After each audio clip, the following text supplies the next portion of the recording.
محمد صلی اللہ علیہ وسلم کا انسانیت پہ جو سب سے بڑا احسان ہے، آپ صلی اللہ علیہ وسلم نے ہمیں اصلی رب کی پہچان کرائی، بلکہ اللہ نے خود پہچان کرائی اور اس کے لیے نمائندہ کس کو بنایا؟ محمد صلی اللہ علیہ وسلم۔ دوسری بات کیا ہے کہ جب اس سے محبت کرتے ہیں تو پھر محبت کا اظہار کیسے کرنا ہے، اس محبت کے تقاضے پر عمل کیسے کرنا ہے، یہ بھی ان کو معلوم نہیں ہے۔ تو ہمیں اللہ نے بتایا ہے کہ مجھ سے محبت کا اظہار کیسے کرنا ہے۔ تو یہ عبادات کا جتنا بھی باب ہے نا، نماز ہے، زکوٰۃ ہے، روزہ ہے، حج ہے، یہ سب کیا ہے؟ اللہ نے مخصوص طریقے متعین کر دیے کہ میری عبادت کرنا چاہو تو اس طریقے سے کرو گے، اخپل طریقے سے عبادت بولو بھائی نہیں چلے گی۔ تبھی ہم یہ کہتے ہیں کہ عبادت میں آپ اپنی طرف سے کانٹ چھانٹ نہیں کر سکتے۔ تو یہ تراویح بھی کیا ہے؟ یہ بھی عبادت ہے رمضان کی راتوں کی۔ دیکھو عجیب بات ہے، بعض دفعہ ایسے ہوتا ہے کہ 29ویں رات کو 30ویں شب کو تراویح ہو رہی ہوتی ہے، 10 رکعتوں کے بعد اعلان ہوتا ہے کہ جی مفتی منیب صاحب نے چاند کا اعلان کر دیا ہے۔ 10 رکعتوں کے بعد لوگ فوراً نماز کیا کرتے ہیں؟ چھوڑ دیتے ہیں۔ آپ اپنی طرف سے 2 رکعتیں اس میں ایڈ نہیں کر سکتے کہ بھائی نفل نماز ہے، چلو 10 پڑھ لی تو 2 اور صحیح، اب 20 مکمل ہی کر لو۔ اگر 18 پڑھ لی اور مفتی منیب صاحب کی آواز آپ کے کانوں میں پڑ گئی کہ چاند نظر آ گیا، تو 18 کے بعد 2 مزید رکعتیں آپ بولو بھائی نہیں پڑھ سکتے، نہیں پڑھ سکتے۔ آپ کہہ سکتے ہیں بھائی نفل پر تو کوئی پابندی نہیں ہے، تو ٹھیک ہے پابندی نہیں تو جاؤ اخپل طریقے سے پڑھو۔ کس طریقے سے پڑھو؟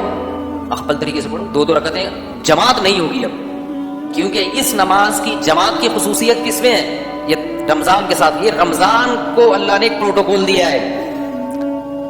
شاعر نے کہا ہے نا، تمتع من شمیم عرار نجد فما بعد العشیۃ من عراری، یہ جو عرار کی خوشبو ہے اس سے رات کے وقت خوشبو حاصل کر لو، دن کا اجالا ہوتے ہی یہ خوشبو غائب ہو جاتی ہے۔ رات کی رانی بھی ایسے ہی ہے، رات کو خوشبو دیتی ہے۔ اگر آپ نے انتظار کیا کہ یار ابھی تو میں سو رہا ہوں، صبح اٹھ کے خوشبو سونگوں گا میں، صبح کو رات کی رانی تو ہوگی مگر اس کی خوشبو نہیں ہوگی۔ سمجھ رہے ہو کہ نہیں سمجھ رہے؟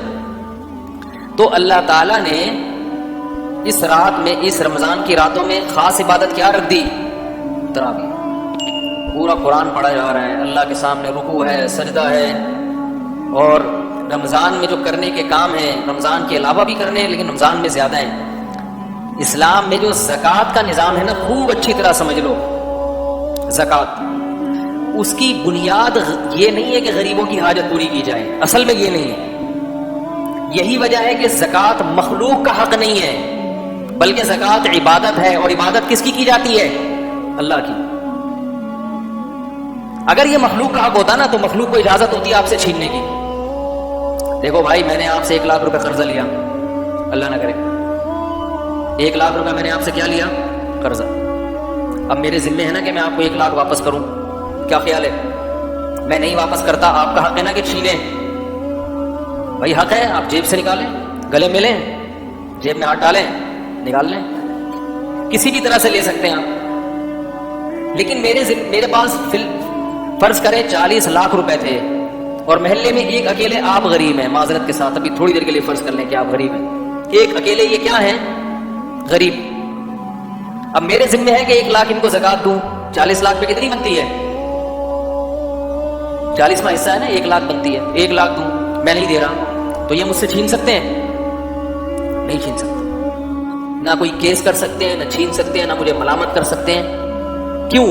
یہ ان کا حق، یہ جو ہم کہتے ہیں نا زکوٰۃ غریبوں کا حق نہیں، مجازن کہتے ہیں، دوسرے درجے میں کہتے ہیں۔ زکوٰۃ عبادت ہے، اور عبادت کس کی ہوتی ہے؟ اللہ کی۔ اور یہ عبادت حق کس کا ہوتا ہے؟ بولو بھائی اللہ کا۔ یہی فرق ہے مسلم اور غیر مسلم کے صدقے میں۔ غیر مسلم بھی ٹرسٹ بناتے ہیں، صدقات و خیرات کرتے ہیں، اس میں اللہ کی عبادت کا عنصر نہیں ہوتا، جبکہ زکوٰۃ خالصتاً عبادت ہے، جیسے نماز ہے، جیسے روزہ ہے، جیسے حج ہے، اس طرح زکوٰۃ بھی کیا ہے؟ عبادت۔ اللہ کا حق ہے، مخلوق کو حق نہیں ہے آپ سے چھینے۔ یہ کس کو حق ہے؟ اللہ کو جیسے آپ نماز نہیں پڑھ رہے تو مجھے حق تھوڑی کہ میں زبردستی آپ کو مسجد میں گھسیٹوں. حکومت کو حق ہے وہ اس لیے کہ حکومت اللہ کی نائب ہوتی ہے زمین پہ نا, اللہ کا نظام نافذ کرنے کے لیے. وہ تو اللہ کی نیابت میں یہ کام کر رہی ہے, ورنہ یہ انسان کا حق نہیں ہے کہ زبردستی کسی کو آپ نماز پڑھائیں. آپ بولیں گے بھائی تمہارے پیسے میں نے لیے ہوں, تم اس کی بات کرو, نماز کی بات کیوں کرتے ہو؟ پانی وانی کی بات کرتے ہو, دل جلانے کی بات کرتے ہو, 6 مہینے سے منہ نہیں دھویا تم نہانے کی بات کرتے ہو. ہم ایک گاؤں میں تھے تو وہاں پانی ختم ہو گیا تھا, بڑے پریشان تھے. تو ہمارے ایک ساتھی نے کہا یار 1-2 ہفتے سے نہائے نہیں ہیں. تو ہم نے اس پہ یہ شعر کہا کہ پانی وانی, انہوں نے کہا پانی نہیں ہے نہانے کے لیے. ہم نے کہا پانی وانی کی بات کرتے ہو, دل جلانے کی بات کرتے ہو, 6 مہینے سے منہ نہیں دھویا تم نہانے کی بات کرتے ہو. خیر تھکے ہوئے ہوتے ہیں آپ لوگ, تھوڑا میں اس لیے تھوڑے سے چٹکلے سناتا رہتا ہوں. میں اپنے چٹکلے کبھی خود سنتا ہوں نا یوٹیوب پہ, بڑا مزہ آتا ہے. ابھی وہ ایک بھینس والا چٹکلا, میں کہیں جا رہا تھا, بھینس والا قصہ لگا دیا. وہ بھینس کے منہ میں پائپ ڈالا تو بھینس نے پہلے پھونک مار دی. تو وہ مجھے اتنی ہنسی آئی, اور نیچے کسی نے کمنٹس لکھے ہوئے تھے کہ میں 15 منٹ تک ہنستا رہا ہوں. تو اچھا ہے, لوگ بیچارے رو رہے ہیں, تھوڑا سا خوش ہو جائیں تو اچھا ہے نا. اور اس بھینس والے واقعے میں نے سبق بتایا تھا, خالی لطیفے برائے لطیفے نہیں ہے, اس میں سبق ہوتا ہے. خیر تو اللہ تعالیٰ نے زکوٰۃ کو بھی کیا رکھا ہے؟ اللہ سے محبت کا اظہار. فقہا, تبھی اس لیے کہتا ہوں علم مدرسوں میں حاصل کیا کرو, تمیز سے جو ہے نا, باقاعدہ پراپر طریقے سے. جب عالم بننے کا شوق ہو تو کہاں داخلہ لو؟ پورا جو صدیوں سے ایک سلیبس چلا آ رہا ہے, جو بنیادی ہے, جس کے جو ایک محنت کے بعد تیار کیا گیا ہے, اور وہ صدیوں سے چلا آ رہا ہے. اس سے آپ کا سلسلہ محمد صلی اللہ علیہ وسلم سے جا کے منسلک ہو جائے گا. تو فقہا کہتے ہیں کہ زکوٰۃ جو ہم دیتے ہیں یہ اللہ کو خوش کرنے کے لیے, اللہ کی عبادت میں, اللہ کی محبت میں. لیکن اللہ تک پیسے پہنچانا ممکن ہے نہیں. یہ گفٹ اللہ کو دیا جاتا ہے, یہ اللہ کو ہدیہ دیا جاتا ہے. اب اللہ تو غنی ہے, تو اللہ نے اپنا وکیل اور نائب بنا دیا غریبوں کو. جیسے آپ فرض کریں مجھے کچھ ہدیہ دینا چاہتے ہیں, مثال تو اچھی دینا آدمی, خوشبو اور جوڑے کے علاوہ. ایک مولوی صاحب مجھے ملے, کہنے لگے کہ یار پوری خوشبوؤں کے تھیلے جمع ہو گئے میرے پاس, علماء کو خوشبو اور جوڑے ہدیہ نہ دیا کرو. یہ سب مولوی بیزار ہیں اس سے, سب کی یہ شکایت ہے یار, جو آتا ہے خوشبو اٹھا کے. خوشبو ایسی چیز ہے جو اپنی پسند کی انسان استعمال کرتا ہے. وہ بوروں کے بورے بھرے ہوتے ہیں, اتنی مہنگی مہنگی خوشبوئیں, وہ استعمال اس میں سے بعض دفعہ کوئی بھی نہیں ہوتی. اس طرح جوڑے. ایک چھوٹا سا لیتے ہوئے فیصلہ آباد گیا تو ایک عالم تھے, دعوت تھی, بڑی پرتکلف دعوت. تو عالم واقعہ سنانے لگے کہ کسی مجلس میں بیٹھا تھا, تو جب اس طرح کھانا رکھا تھا نا, تو کسی شخص نے کہا کہ اللہ نے علماء پر رزق کا دروازہ کھول دیا ہے, دیکھو کیا کیا مرغے شرغے علماء کھاتے ہیں. تو وہ عالم بیچارے جل کے کہنے لگے اللہ نے رزق کا دروازہ تو کھولا ہے, کیش کا دروازہ نہیں کھولا. تنخواہیں بیچاروں کی کیا ہوتی ہیں؟ کم ہوتی. یہ مرغے لے جا کے گھر تھوڑی کھلائے گے وہ. مجھے اتنی ہنسی آئی ان کی بات پہ. وہ سن رہے ہوں گے, مولانا تاجر صاحب کے خاص اسسٹنٹ ہیں وہ, ٹھیک ہے نا, جن کا یہ لطیفہ ہے. وہ کہنے لگے بڑی حسرت سے اللہ نے مولویوں پہ رزق کا دروازہ تو کھولا ہے, کیش کا دروازہ نہیں کھولا. تنخواہیں اتنی تھوڑی تھوڑی, بیچارے دیکھ لو مؤذنوں کی قاریوں کے حالات کیا ہوتے ہیں. تو اب میں مثال دے رہا تھا کہ فرض کرو آپ نے مجھے کچھ ہدیہ دینا ہے, میں گھر پہ نہیں ہوں, تو میں کہتا ہوں نا یار فلاں کو پکڑا دو, یا میں نے آپ کو دینا ہے, گھبرائے نہیں, میں نے آپ کو کوئی چیز گفٹ دینی ہے, آپ گھر پہ نہیں ہیں, تو آپ کسی کو اپنا وکیل بنا دیں گے. یار محلے میں وہ دکان والا ہے, یا وہ پکوڑے والا ہے, یا ادھر کونے پہ گولے گنڈے والا بیٹھا ہوگا, وہ میرا بڑا جاننے والا ہے, اس کو پکڑا دینا, میں اس سے وصول کر لوں گا, کہتے ہیں نا. تو آپ نے اس کو کیا بنا دیا؟ اپنا نائب اور اپنا وکیل بنا دیا. تو اللہ تعالیٰ نے بھی کہا کہ مجھے دو پیسے, مجھ سے محبت میں روکڑا خرچ کرو, روکڑا. جب تک پیسے خرچ نہیں کرو گے میں تمہاری محبت کا یقین نہیں کروں گا. والذین آمنوا اشد حبا للہ, معبود سے محبت ٹوٹ کے کرنی ہے.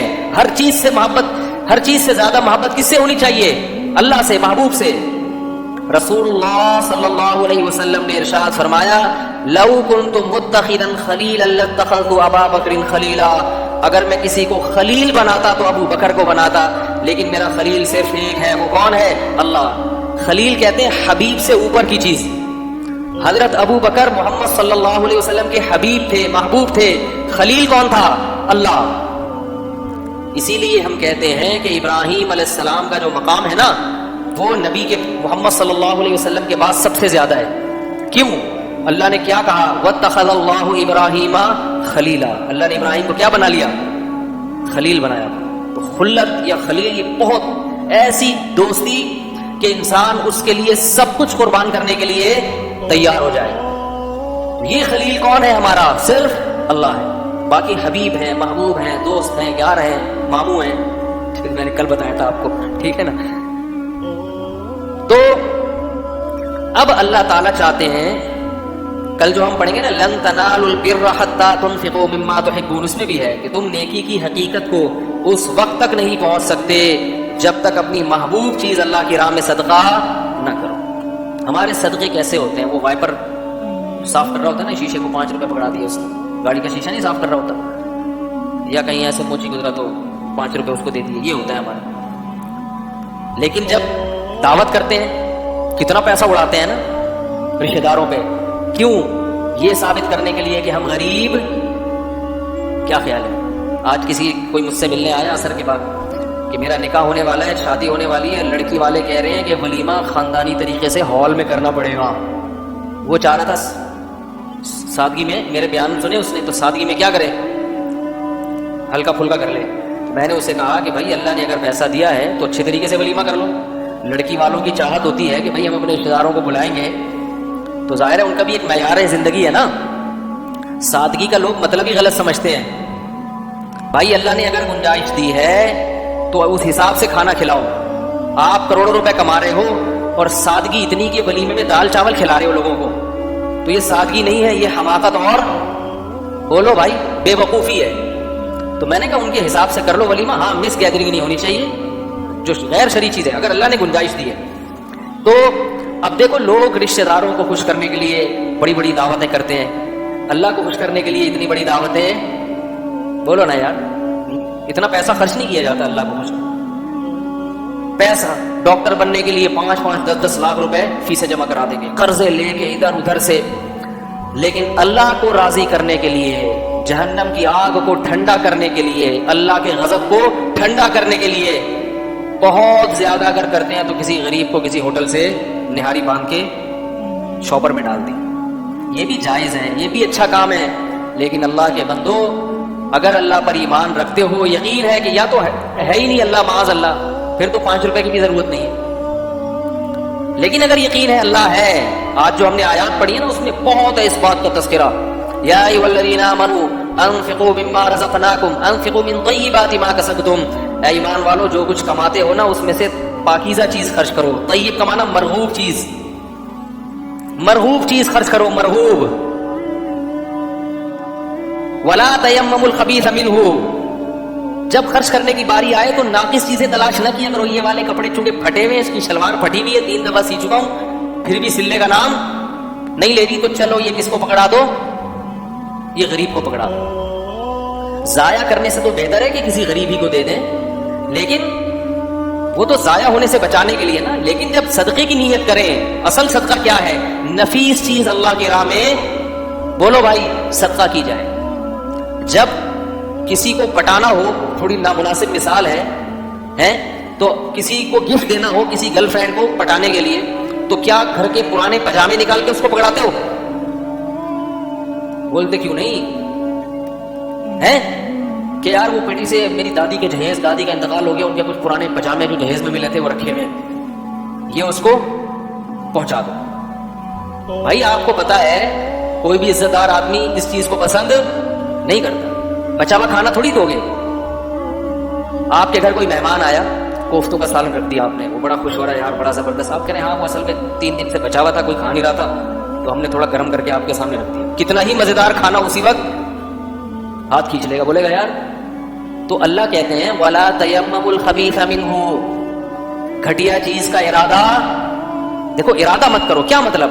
ضائع ہونے سے بچانے کے لیے اگر صدقہ کر دیا وہ تو ٹھیک ہے بھائی, بعض دفعہ کھانا بچ گیا تو پھینکے گا تو غریب کو دے دو, وہ الگ ہے. لیکن الگ سے ارادہ کر کر کے ایسی چیزیں تلاش کرنا, پرانے پجامے, پرانے سڑے ہوئے کھانے تلاش کر کر کے, جب اصل صدقہ کرنے کا ارادہ ہو نا اللہ کے لیے, تو نفیس چیز نکال کے, بولو بھائی, اچھی چیز نکال کے صدقہ کیا کرو. کیوں؟ وَاعْلَمُوا أَنَّ اللَّهَ غَنِيٌّ حَمِيدٌ, وہی بات جو میں عرض کر رہا تھا, یقین کر لو اللہ غنی ہے, مالدار ہے, اسے تمہارے تھکے ہوئے مال کی ضرورت نہیں ہے. حمید قابل تعریف ہے. جیسے پرانے کوفتے کا سالن کسی کو کھلاؤ گے تو وہ کہے گا میں قابل تعریف ہوں, قوم میں عزت دار آدمی ہوں, گھٹیا آدمی نہیں ہوں. ایسے ہی اللہ کہہ رہے کہ مجھے جب کوئی چیز دیا کرو تو یہ سوچ لیا کرو میرے پاس دولت کی کمی بولو بھائی نہیں ہے. ہم حالانکہ اللہ کو نہیں دے رہے, ہم کس کو دے رہے ہیں؟ غریب کو. لیکن اللہ کہہ رہا ہے غریب کو نہیں دے رہے بلکہ تم کس کو دے رہے ہو؟ مجھے دے رہے ہو. یہ تو میرا وکیل ہے, نمائندہ ہے. تو صدقہ کس کو دیا جاتا ہے؟ اللہ کو. زکوٰۃ کس کو دی جاتی ہے؟ اللہ کو. تبھی غریب کو آپ سے مانگنے کا حق, زبردستی مانگنے کا حق نہیں ہے اس کو. اللہ کو حق ہے زبردستی مانگنے کا. تو اب ہم اپنے گریبان میں جھانک کے دیکھیں ہم اس طرح کے صدقات کتنے کرتے ہیں. اپنے جو بھائی بہنوں کو کبھی ہدیہ دیا کریں نا, اچھی اچھی چیزیں بھی ہدیہ دیا کریں. خواتین پر بھی لازم ہے کہ وہ صدقہ کریں. امہات المومنین اس قدر صدقات کیا کرتی تھیں. آج ہم میں سے ہر شخص مال جمع کرنے میں لگا ہوا. آج جو ہم نے آیتیں پڑھی ہیں نا سورہ بقرہ, اس میں 3 رکوع مسلسل صدقات و خیرات کی ترغیب پر ہے. مسلسل بار بار جو لوگ اللہ کی راہ میں خرچ کرتے ہیں ان کی مثال ایسے ہے کمثل حبۃ انبتت 7 سنابل, گندم کا ایک دانہ جس سے 7 دانے پیدا ہو جائیں اور پھر اس دانے سے مزید دانے. جب آپ خرچ کرتے ہیں اس کی خیریں پھیلتی ہیں, وہ تمام ثواب کس کے کھاتے میں جاتا ہے؟ اکیلے آپ کے کھاتے میں جاتا ہے. اللہ فرماتے ہیں جو اللہ ایک گندم سے ہزاروں گندم پیدا کر کے دکھاتا ہے تمہیں آنکھوں سے, وہ تمہارے 1 روپیے سے ہزاروں روپے پیدا کر کے کیوں نہیں دکھا سکتا؟ ایسے بڑھائے گا اس کا ثواب. خواتین کی بھی ذمہ داری ہے. رسول اللہ صلی اللہ علیہ وسلم خواتین میں باقاعدہ صدقات و خیرات کی ترغیب پر بیان کیا کرتے تھے. جہنم سے بچنے کی ضرورت جتنی مرد کو ہے اتنی ہی عورت کو ہے. اور صدقہ اللہ کے غضب کو ٹھنڈا کرتا ہے. آپ سے کوئی گناہ ہو گیا, کوئی کوتاہی ہو گئی, اللہ کو غضب آیا ہے, توبہ استغفار بھی کرو خوب گڑگڑا کے, اور کسی کی حاجت پوری کر دو. کیونکہ جب اللہ اس کو خوش دیکھیں گے تو اللہ جو آپ پر غصے ہوئے تھے وہ غصہ اللہ کا بولو بھائی ٹھنڈا ہو جائے. حضرت عمر رضی اللہ تعالیٰ عنہ پریشان تھے نا, گھر سے آواز آئی غریب بچوں کی. حضرت عمر نے جا کے ان کو کھانا کھلایا. لوگوں نے کہا کہ آپ امیر المومنین ہیں, آرام کریں, ہم پہنچا دیں گے. فرمائے نہیں. تو جب وہ غریب عورت نے کھانا پکایا, بچوں کو کھلایا, تو حضرت عمر وہاں کھڑے ہو کر یہ منظر اپنی آنکھوں سے دیکھتے رہے. کیوں؟ فرمایا جیسے میں نے ان کو پریشان دیکھ کے میں پریشان ہوا نا, اب میں ان کو کھاتا دیکھ کے خوش ہونا چاہتا ہوں. جب تک یہ کھا رہے میں کھڑا رہوں گا. تو جو کسی کا خیر خواہ ہوتا ہے نا وہ اسے خوش دیکھ کے خوش ہوتا ہے. تو اللہ اپنی مخلوق سے محبت کرتے ہیں. تو جب کسی مخلوق پہ کوئی حال آتا ہے اور دوسرا اس کی مدد کرتا ہے اور وہ غریب یا مسکین, وہ حاجت مند خوش ہوتا ہے, تو اللہ بھی کیا ہوتے ہیں؟ خوش ہوتے ہیں. تو اللہ کا غضب کیا ہوتا ہے پھر؟ ٹھنڈا ہوتا ہے. تو یہ غضب ٹھنڈا کرنے کی ضرورت جیسے مردوں کو ہے اسی طرح سے عورتوں کو بھی ہے. خواتین کہتی ہیں کہ ہمارے پاس تو پیسے ہی نہیں ہوتے تو ہم کہاں سے صدقہ کریں.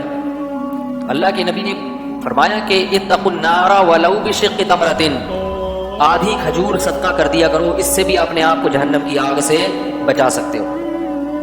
بھائی اگر ایک کھجور ہے نا, آدھی صدقہ کر دو. آج اللہ نے سب کو پیسہ دیا, شوہر کسے جو جیب خرچی ملتی ہے اس میں سے کچھ حصہ اللہ کی راہ میں. اچھا آج کل صدقات و خیرات ہوتے کیوں ہیں؟ وہ بھی جو ٹھیک ہے, بلائیں ٹالنے کے لیے بھی صحیح ہے, بچوں کے صدقے اور فلانے کے صدقے اور فلانے کے نکالے جا رہے ہیں, وہ بھی ٹھیک ہے. لیکن سب سے بڑی مصیبت کیا ہے جو ہمارے سر پہ کھڑی ہے؟ وہ ہے جہنم کی آگ, ہمارے گناہوں کا عذاب. اس بلا کو ٹالنے کے لیے صدقہ کرنا چاہیے. صدقات سے بلائیں ٹلتی ہیں نا, تو لوگ بچوں کے لیے صدقہ کرتے ہیں کہ اس پہ کوئی بلا آنے والی ہے تو ٹل جائے. ٹھیک ہے نا, یہ بچ گیا, ٹرک کے نیچے آیا تھا, نیچے سے اسٹیکر بن, ٹرک کے نیچے کوئی آ جاتا ہے اسٹیکر بن جاتا ہے نا, آپ کو پتا ہے کراچی کے ٹرک ایسے. تو یہ بچ گیا تو صدقہ کرتے ہیں, اچھی بات ہے, شکر میں. لیکن اصل صدقہ کیا ہے بولو بھائی؟ اللہ کے غضب کو ٹھنڈا کرنا. اس کی فکر نہیں کرتے. صدقہ کر کے نہ دیکھ رہے ہوتے ہیں برکت ہو رہی ہے کہ نہیں ہو رہی, پیسے آ رہے ہیں کہ نہیں آ رہے. بھائی اللہ کے غضب کو ٹھنڈا کرنے کے لیے صدقہ کیا کرو. صحابہ اس لیے کیا کرتے تھے. تو میں یہ عرض کر رہا تھا کہ دیکھو اللہ کو خوش کرنے کے لیے, اللہ سے محبت کرنے کے لیے عبادات کرنا بولو بھائی ضرور. تو اللہ نے ہمیں بتایا کہ تم نے نماز پڑھنی ہے اس طریقے سے, تم نے مجھے خوش کرنے کے لیے کیا کرنا ہے. تبھی آت المال علی حبہ, غیر مسلم جو انسانیت کی مدد کرتا ہے اللہ نے صاف بتا دیا یہ انسانیت کی اس مدد کا ان کو دنیا میں اجر ملے گا، آخرت میں کوئی اجر نہیں ملے گا، کیونکہ انہوں نے یہ اللہ کے لیے نہیں کیا، اللہ کے لیے نہیں کیا انہوں نے۔ اللہ کے ہاں اس چیز کی قدر ہے جو کس کے لیے ہو، اللہ کے لیے ہو، اس چیز کی قدر ہے۔ اللہ کہے گا میں پہلے ہوں، میرے لیے کیا تو میں اجر دوں گا، میرے لیے نہیں کیا تو جس کے لیے کیا اس سے جا کے لے لو۔ تو جلدی جلدی پھر وہی بات ریپیٹ ہو رہی ہے۔ تو غیر مسلم کو یہ بھی نہیں پتا بیچارے کو کہ معبود کو خوش کیسے کرنا ہے۔ ہمیں ایک ایک چیز میں رہنمائی ہے، کس بات سے اللہ خوش ہوتا ہے اور کس بات سے اللہ ناراض ہوتا ہے، کس بات سے بہت زیادہ خوش ہوتا ہے، کس بات سے تھوڑا خوش ہوتا ہے۔ اللہ توبہ سے بھی خوش ہوتے ہیں۔ اگر آپ سے گناہ ہو گیا نا، تو جیسے اللہ گناہ سے ناراض ہوتے ہیں، جب گناہ سے توبہ کرو گے تو اسی حساب سے اللہ خوش بھی ہوتے ہیں۔ تو زکوٰۃ کا نظام اللہ نے دیا، حج کا نظام دیا، وہاں جا کے اللہ کے گھر کے گرد طواف کرنا ہے، چکر لگانے ہیں اللہ کے۔ ایک بات خوب اچھی طرح سمجھ لو کہ ہمیں اللہ نے جو کہہ دیا ہم اسی کے مکلف ہیں کہ اس طریقے سے وہ کرتے چلے جائیں، چاہے ہمارا دل لگے یا نہ لگے۔ مسئلہ ہمارے ساتھ یہ ہے کہ جب تک نماز میں مزہ آ رہا ہے تو پڑھ رہے ہیں، جب بوریت شروع ہو گئی تو نماز گول۔ حالانکہ عبادت کا اصل وقت ہی اس وقت شروع ہوتا ہے جب آپ کا دل نہ لگے۔ اپنے آپ کو نا عبادت کا عادی بنائیں کہ بھئی یہ کام کو کرنا ہی کرنا ہے، دل لگے یا نہ لگے۔ بعض بار نماز میں دل، ابھی دیکھو آج مجھے صبح سے جاگا ہوں، یعنی دوپہر کو آرام کا موقع نہیں ملا نا، تو ابھی جب میں نے افطاری کی اتنی ٹائٹ قسم کی نیند آئی نماز پڑھنے کے بعد نا کہ منزل بھی یاد کرنی تھی، وہ میں نے پارا دہرایا تو میرے پاس صرف 10 منٹ تھے سونے کے لیے۔ کتنا ٹائم تھا؟ 10 منٹ۔ گھر والوں کو میں نے کہا مغرب سے عشاء کے درمیان 10 منٹ کا ٹائم مجھے ملا سونے کے لیے۔ مجھے اتنی سخت نیند آ رہی تھی، میں نے گھر والوں سے کہا کہ 10 منٹ میں سو رہا ہوں، مجھے 10 منٹ بعد اٹھا دینا، نہیں اٹھائے تو پورا محلہ میرے گھر پہ کھڑا ہوگا، کیونکہ نماز بھی پڑھانی ہے، تراویح بھی پڑھانی ہے۔ 10 منٹ کے بعد میری جب آنکھ کھلی ہے نا، وہ 10 منٹ اتنی گہری نیند آئی ہے، جب گھر والوں نے اٹھائے تو میں سمجھ رہا تھا سحری کے لیے اٹھایا ہے۔ میں کیا سمجھ رہا تھا؟ اور ایسے لگ رہا تھا جیسے قبر سے کسی مردے کو اکھاڑا جا رہا ہوتا ہے کہ قیامت قائم ہو گئی ہے، اٹھ جاؤ۔ اتنی گہری نیند کہ بالکل ہوش نہیں کہ میں کہاں ہوں۔ اور کہنے کا مقصد کیا ہے کہ نماز پڑھنے کا بالکل بھی دل نہیں چاہتا، اتنی ایسی سخت نیند تھی کہ یار بستر کو کیسے چھوڑ دیں، تھکاوٹ میں آپ سو اور اتنی گہری نیند ابھی شروع ہوئی اور آپ کو کوئی آگے اٹھا دے، بالکل بھی دل نہیں چاہ رہا۔ میں سوچ رہا تھا کہ بھائی کیسے پڑھوں گا نماز میں اور کیسے پڑھاؤں گا، لیکن ایک چیز ہے بھائی یہ تو کرنا ہے ہی۔ کیا خیال ہے؟ پبلک بھی کھڑی ہوئی ہے پیچھے، لوگ بولیں گے امام صاحب کہاں ہو گئے، امام صاحب ہی ہارٹ ہو گئے، اور تراویح بھی پڑھا رہے ہیں، لوگ آ رہے ہیں تراویح پڑھنے کے لیے۔ بہرحال اٹھے، وضو کیا، عجیب سی کیفیت تھی۔ جب گہری نیند سے انسان ادھوری نیند سے اٹھتا ہے تو کیا کیفیت ہو، لیکن کتنی دیر رہی ہے کیفیت؟ تھوڑی دیر کے بعد طبیعت بولو بھائی سیٹ ہو گئی۔ شروع کی 4-6 رکعتوں میں دل نہیں لگا، پھر نماز میں دل لگنا بولو بھائی شروع ہو گیا۔ بڑا مزہ آیا آج تلاوت میں۔ تو یہ میں کیوں واقعہ سنا رہا ہوں کہ یہ دل جو ہے نا ان چکروں میں بولو بھائی نہیں پڑا کرو۔ اب اگر میں سوچتا کہ یار اتنی سخت تھکاوٹ ابھی اٹھ کے جاؤں ایسی نماز کا کیا فائدہ کہ جب دل ہی نہ لگ رہا اس میں، ہمت ہی نہیں ہو رہی، چھوڑو یار رات کو پڑھ لیں گے، تو اس وقت بھی وہی کنڈیشن ہوتی جو اب ہے۔ تو ایک چیز جب طے ہے کہ بھائی یہ تو چھوڑ سکتے ہی نہیں ہے، عشاء کی نماز کیسے چھوڑ دیں، یہ تو چھوڑ سکتے ہی نہیں ہے، وہ تو آنا ہی آنا ہے۔ 2-4 رکعتوں میں سستی ہوئی، اس کے بعد کیا ہوا، فٹ فاٹ۔ تو میرے پاس لوگوں کی کالز آتی ہیں، دل نہیں لگ رہا، یہ نہیں ہو رہا ہے، تلاوت میں مطلب بھائی کر لو، دل لگے نہ لگے، جب کام کرنا شروع ہو گئے انشاءاللہ دل لگنا خود بخود۔ یاد رکھو کسی چیز کا ارادہ کرنا مشکل ہوتا ہے، کام کرنا مشکل نہیں ہوتا۔ یہ خوب اچھی طرح جس کو یہ چیز سمجھ میں آ گئی نا، وہ دنیا میں بڑے بڑے کام نمٹا دے گا۔ ہم یہ سمجھ رہے ہوتے ہیں کہ میرے لیے جو اٹھنا مشکل ہوتا ہے نا، تو یہی کیفیت میری ہر وقت رہے گی۔ ایسا نہیں ہے، آپ ایک دفعہ اٹھ کے کام شروع کر دو، آپ کی طبیعت میں خود بخود نشاط پیدا۔ اچھا پھر مجھے اس وقت یہ بھی خیال آ رہا تھا یار تراویح کے بعد بیان بھی کرنا ہے۔ اگر اس وقت مجھ سے پوچھتے میں کہتے بیان گیا نہ بیان کروں گا، تراویح بھی افضل طریقے سے پڑھ لوں گا، لیکن سب اب ہو گیا نا، دیکھو کیسے فٹ فاٹ بیان کر رہا ہوں آپ کے سامنے۔ حضرت مفتی محمد تقی عثمانی صاحب کا ایک دفعہ ہم نے بیان سنا، وہ بیان کرنے کے لیے آئے، فرمایا کہ آج میرا بالکل بھی موڈ نہیں تھا بیان کا، لیکن میں نے سوچا کہ اگر میں دل کی ماننا شروع کر دی، خواہشات کی پیروی شروع کر دی، تو آج ایک بیان کا ناغہ کروایا، بیت المکرم میں ان کا بیان ہوتا تھا، تو پھر یہ دوبارہ ناغہ کروائے گا، پھر کیا شروع ہو جائیں گے آہستہ آہستہ، میں اپنی زبان میں کہہ رہا ہوں ٹلے، پھر ٹلے بازی شروع۔ تو حضرت مفتی تقی عثمانی صاحب نے فرمایا کہ میں نے اس لیے آج آیا ہوں، بالکل موڈ نہیں تھا، لیکن میں نے کہا کہ ناغہ نہ ہو، اور پھر ایسا خاندانی بیان کیا انہوں نے زبردست فٹ فاٹ۔ تو جب آپ کسی چیز کا ارادہ کر رہے ہیں نا، اس وقت شیطان گھسیٹتا ہے۔ جب آپ نے شیطان کو شکست دے دی کہ ایسی کی تیسی میں تو کر کے چھوڑوں گا، بس اسی وقت سے آپ کی طبیعت میں کیا پیدا ہو جائے گا؟ بولو بھائی، نشاط۔ نشاط کا مطلب انگلش میں کیا کہتے ہیں اس کو بھائی؟ یعنی فٹ فاٹ ہو جائیں گے، ماموں بن جائیں گے، ماموں۔ تو ایسا نشاط پیدا ہو جائے گا۔ تو جتنے بھی کامیاب لوگ دنیا میں گزرے ہیں وہ یہ گر جانتے ہیں کہ کسی کام کا ارادہ کرنا، دیکھو نماز کا جب وقت ہوتا ہے تو بسا اوقات ایسا ہوتا ہے دل نہیں چاہ رہا ہوتا، لیکن ایک دفعہ جب گھر سے نکل گئے پھر آدمی بھول جاتے ہیں، پھر فٹ فاٹ آٹومیٹک خود بخود چل رہا ہوتا ہے، خود بخود وضو خانے میں جا کے بیٹھتا ہے، خود بخود نماز میں آگے کھڑا ہو جاتا ہے، سنتیں پڑھتا ہے، ادھر پڑھتا ہے، گھر جا کے اس کو خیال آتا ہے کہ یار میرا تو دل ہی نہیں چاہ رہا تھا۔ ٹھیک ہے نا؟ رمضان کا بھی ایسے ہی ہے، صبح سحری میں اٹھنے میں دل نہیں چاہتا، اگر رات کو دیر سے سوئیں، اٹھتے ہیں پھر بھی تھوڑی دیر کی سستی ہوتی ہے، اس کے بعد بالکل فٹ ہو جاتے ہیں۔ تو یہ اپنی زندگی کا اصول بنا لیں کہ جو عبادت ہے وہ بہرحال ہر صورت میں، بولو بھائی، کرنی ہی کرنی ہے، دل لگے یا نہ لگے، پابندی کرنی۔ اور رسول اللہ صلی اللہ علیہ وسلم کو حدیث میں آتا ہے کہ احب الاعمال ما داوم علیہا صاحبها وان قل، اللہ کے نبی کو وہ عمل محبوب تھا جو تھوڑا ہو مگر پابندی سے ہو، پابندی کے ساتھ۔ تو جلدی سے بات کو سمیٹ کے ختم کرتا ہوں کہ دیکھو اللہ تعالیٰ کا ہم پر بہت بڑا احسان ہے۔ آج میں آیتیں پڑھ رہا تھا نا، اس میں اللہ تعالیٰ نے عورتوں کے حقوق سے متعلق کچھ قوانین بیان کیے۔ پہلے میں وہ خواتین کے صدقے کی بات مکمل کروں۔ خواتین کو چاہیے بھائی، جانا ہے کیا آج؟ انہوں نے تو مجھے کل کا بولا تھا، کمال ہے یار، اچھا بیٹھے ذرا۔ تو خواتین کو جو صدقہ اور خیرات ہے، وہ خواتین کو ایک بات کا بہت اہتمام کرنا چاہیے کہ جتنی اللہ نے آمدن دی ہے اس میں سے کیا کریں؟ صدقہ، اور اپنے رشتہ داروں کو کبھی کبھار اچھی اچھی چیزیں گفٹ کر دیا کریں۔ ٹائٹ قسم کا جوڑا جو عید پہ شوہر کی طرف سے ملا، وہ اپنی نند کو نا، نند کسے کہتے ہیں؟ شوہر کی بیوی، بہن کو نا، وہ نند کو کیا کر دیا؟ بولو بھائی، کس کے لیے؟ اللہ کے لیے، کہ سسرال سے رشتہ کیا ہو جائے، رشتہ داری جوڑنا بھی تو ہے۔ اور جو ٹائٹ والی ساڑی آئی تھی جہیز میں، وہ ساس کو دے دی۔ تو ہمارے معاشرے میں ہدیوں کا رواج کیا ہو رہا ہے؟ موقع پہ لین دین ہوتا ہے شو بازی کے لیے، موقع پہ نہ دیا کریں۔ جیسے میں نے بتایا نا، ہم کسی کو لفافہ نہیں دیں، لفافے نہ دیں، موقع پہ یہ ڈھیلا نہ دیں، اور بالکل ان ایکسپیکٹڈ جسے کہتے ہیں نا، غیر متوقع، وہ والا ہدیہ دے دیا کریں۔ اس ہدیے سے کیا ہوتی ہے؟ اور ہدیے کا اصول یہ ہے کہ جب دیا جائے چھپا کے دیا جائے۔ آپ نے نند کو پوری دنیا کے سامنے دے دیا، نند بولے گی شو مار رہی ہے، نند کیا بولے گی؟ شو مار رہی ہے، سب کو دکھانے کے لیے مجھے دے رہی ہے، اور نند اپنی انسلٹ محسوس کرے گی۔ وہ بے عزتی محسوس نہیں کرتی کبھی بھی، وہ ہمیشہ کیا محسوس کرتی ہے؟ انسلٹ، کیونکہ اس کو بے عزتی محسوس کرنے میں انسلٹ محسوس ہوتی ہے۔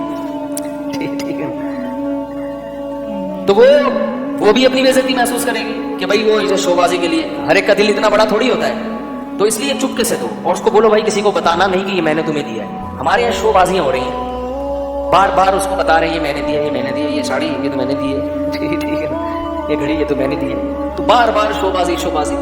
تو اللہ کو یہ کس کو خوش کرنے کے لیے ہو رہا ہے؟ دیکھو اس کا بڑا فائدہ پتہ ہے کیا ہوگا؟ جب آپ اللہ کو خوش کرنے کے لیے اپنے رشتہ داروں کو گفٹ دیں گے، تو اگر وہ قدر نہیں بھی کرتے اور آپ کے ہدیے کی قدر، آپ کا یعنی شکر نہیں بھی کرتے، تو بھی آپ کو تکلیف۔ سب سے بڑا فائدہ یہ ہے، ہمارے معاشرے میں آج جو آدمی رشتہ داروں کے ساتھ اچھا سلوک کرتا ہے نا، وہی سب سے زیادہ ٹینشن میں ہوتا ہے، کیونکہ وہ کہتے ہیں یار میں اتنا اچھا ہوں اور ان کا بیہیویئر دیکھو میرے ساتھ۔ تو بھائی آپ اتنے اچھے اللہ کے لیے ہیں نا، تو اللہ کا سلوک آپ کے ساتھ انشاءاللہ بہت اچھا ہوگا۔ تو آپ کو کیا ضرورت ہے یہ آپ کے ساتھ اچھا سلوک کریں یا نہ کریں؟ بھائی ہم نے اللہ کے لیے کیا، ہم تو کسی کو بتانا بھی نہیں چاہتے۔ ہم تو کسی کو ہدیہ دیں تو ہم تو یہ شو بھی نہیں کرنا چاہتے کہ یہ ہدیہ، یہ گفٹ ساس کو کس نے دیا ہے؟ بہو نے دیا ہے، تو شو بھی نہیں کرنا چاہتے ہم، تو چاہتے ہیں چھپا رہی۔ میں اکثر اپنے رشتہ دار کا واقعہ سناتا ہوں کہ وہ جب آتے تھے گھر، اپنے والد صاحب کو ایک اچھا اماؤنٹ پکڑاتے تھے اور کہتے تھے اپنی طرف سے رشتہ داروں میں یہ تقسیم کر دیں اپنے نام سے، یہ نہیں بتانا کہ یہ کس نے دیے ہیں، میں نے دی، تاکہ آپ کی ویلیو ہو۔ باپ کو عزت دے رہے ہیں نا، کہ ابا آپ ابا ہیں, پتا چلے ابا کون ہے, آپ ہیں. اگر میں خرچ کروں گا گھر میں, لوگ مجھے ابا سمجھنا شروع کر دیں گے. تو باپ کا پتا چلنا چاہیے کہ گھر میں باپ کون ہے. آج کل یہی بڑا مسئلہ ہے, بیٹا تھوڑا سا پیسے والا آتا ہے تو ابا کو آنکھیں دکھانا شروع کر دیتا ہے. بھائی آپ کے پاس پیسہ ہے, آپ گھر میں اپنے بہن بھائیوں پہ خرچ کرتے ہیں تو ٹھیک ہے ڈائریکٹ بھی دیں, لیکن بہت سی رقم باپ کے ذریعے تقسیم کروائیں. اور یہ شو نہ کریں کہ یہ ابو کو میں نے دی تھی اور ابو جو تمہیں دے رہے ہیں نا, یہ ابا یہ میں نے دی. نہ ابا آپ جانو آپ کی اولاد ہے, ساری زندگی آپ نے ہمیں کھلایا, یہی شو ہوگا کہ آپ کھلا رہے ہیں. اس کا اپنا مزہ ہے بھائی, اللہ کے لیے چھپاؤ اس کو. دکھا کے خرچ کرنے کی فضیلت اس وقت ہے جب لوگوں کو ترغیب دینا مقصد ہو, ورنہ صدقہ کون سا بہتر ہے, چھپا کے. دکھا کے اس لیے ترغیب دینے کے لیے بعض دفعہ, تاکہ ایک بھائی خرچ کرے گا دوسروں کو بھی ترغیب ہوگی, معاشرے میں اس کا رواج. باپ خرچ کرے گا تاکہ اولاد کو ترغیب ہو. ایک صاحب تھے, مجھے ان کا تعلق ایسی قوم سے تھا جو کنجوسی میں مشہور ہے. میں نے ان کو دیکھا بڑی سخاوت, اپنے بہن بھائیوں پہ بہت خرچ کرتے تھے, ہر وقت بہن بھائیوں کو ہدیے بھیج رہے ہر وقت.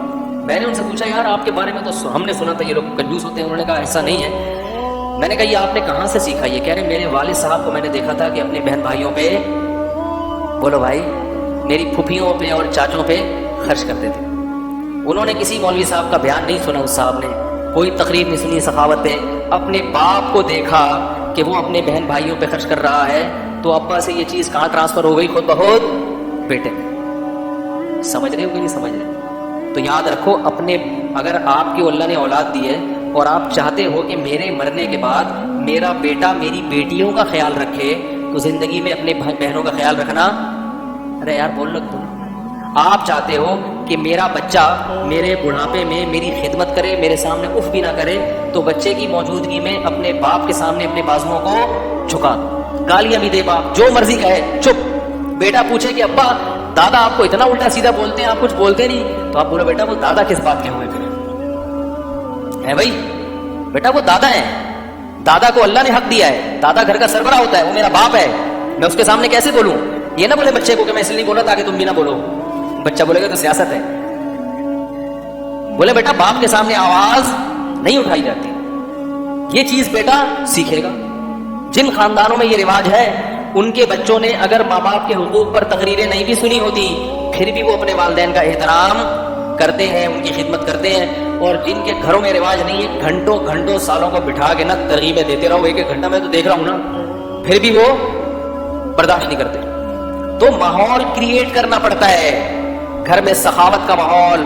تبھی نبی نے کیا فرمایا, گھروں کو قبرستان مت بناؤ, کچھ نمازیں گھر میں بھی پڑھا کرو, تاکہ گھر کے بچے بھی دیکھیں, گھر کی خواتین بھی دیکھیں کہ بھئی تلاوت کر رہے ہیں ہمارے میاں.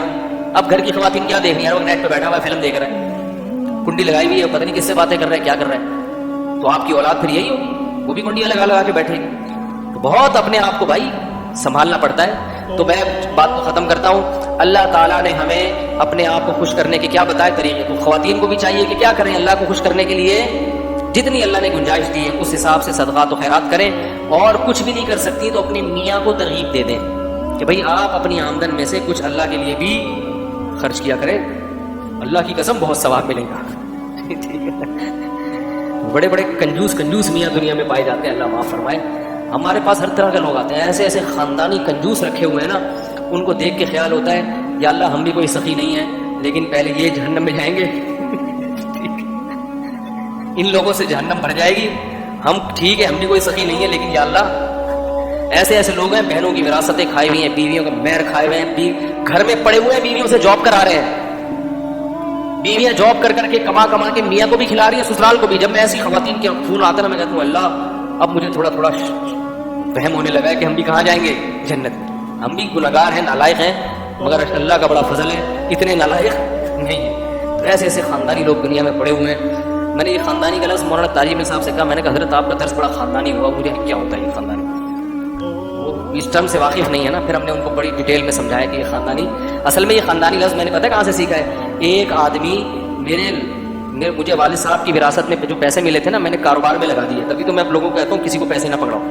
تو وہ ایک بندہ تھا, داڑھی اس کی چھوٹی چھوٹی داڑھی, اور وہ میرے پاس آیا, کچھ پیسے میرے لوگ کھا گئے تھے. تو وہ بندہ آیا میرے پاس اور کہنے لگا کہ مجھے پیسے دو. میں نے کہا یار میں نے تو جس کو بھی پیسہ دیا وہ کھا گیا. کہہ رہا دیکھو جب بھی کسی کو پیسہ دو نا تو یہ دیکھ لینا وہ بندہ خاندانی ہونا چاہیے. ایسے چلاک لوگ ہیں دنیا میں. وہ بندہ کیسا ہونا چاہیے, خاندانی. میں سید ہوں اور جو مرضی ہے خاندان اچھا نہیں رہا. ایسی چکنی چپڑی باتیں کی ہے نا اس نے, ہمارے پاس جتنے پیسے تھے ہم نے اس خاندانی آدمی کو دے. وہ خاندانی ایسا شاٹ ہوا کہ اس کے خاندان کا ایک فرد بھی پکڑائی میں نہیں آ رہا ہے, سمجھ رہے. اس لیے میں لوگوں سے کہتا ہوں بھائی جو پیسہ آپ کی جیب میں ہے وہ آپ کا ہے, جو کسی کو آپ نے کاروبار کے لیے پکڑا دیا. ابھی کل میرے پاس ایک صاحب آئے کہ میں نے اپنے پیسے کسی کو پتہ نہیں 1 کروڑ روپے دیے, وہ دے نہیں رہا. میں نے کہا اگر وہ دے دے تو دنیا کا سب سے بڑا بیوقوف ہے وہ. میں نے کہا آپ نے 1 کروڑ دے دیے. بیوقوف اس لیے ہے کہ دنیا کے لحاظ سے, دنیا میں تو اس کو حماقت آپ کیا بگاڑ لیں گے اس کا, پھر بھی دے دیے اس کو, تو دنیا کے لحاظ سے وہ بیوقوف ہی ہے. تو یہ خاندانی کا لفظ جو ہے نا یہاں سے آیا. تو باتیں بکھر رہی ہیں جلدی ٹوٹی پھوٹی, جو اللہ نے کہلوا دی کہلوا دی. تو بھائی صدقات و خیرات کرو اور کچھ اچھی اچھی چیزیں بھی اللہ کی راہ میں صدقہ کیا کرو اللہ کو خوش کرنے کے لیے. تو یہ وہ محبت کے اظہار کے طریقے ہیں محبوب سے جو اللہ اس کے رسول نے ہمیں بتائے. نماز, حج, زکوٰۃ. اور نبی صلی اللہ علیہ وسلم رمضان میں سخاوت کا دریا بن جایا کرتے تھے. اتنی سخاوت ہے, حالانکہ تھا کیا نبی کے پاس, گھر میں چولہا نہیں جل رہا, مگر جو آ رہا ہے وہ دریا کی طرح بہہ رہا ہے. اتنی سخاوت کیا کرتے تھے آپ صلی اللہ علیہ وسلم رمضان میں.